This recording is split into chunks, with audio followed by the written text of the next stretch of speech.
So guys, আমরা এখন আছি দর্শনা জংশন। এটা দর্শনা জংশন বলে। বাংলাদেশের ভিতরে একমাত্র জংশন যেখানে কোনো ট্রেন দাঁড়ায় না। সেই দর্শনা জংশনে আমরা এখন দাঁড়ায় আছি।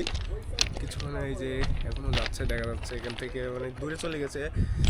বেনাপোল এক্সপ্রেস দর্শনা জংশন এই মাত্র পার হলো।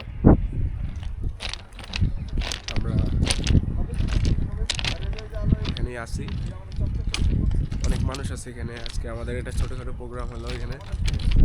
সাথে আছে লাইভ বড় ভাই সাইদুর ভাই, লাইভে ভাই ভিডিও হচ্ছে দর্শনা জংশনে। আজকে সকাল থেকে আছে, আমরা ভিডিও করছি অনেক। আজকে সব ট্রেনের ভিডিও করছি আজকে দর্শনা জংশন থেকে।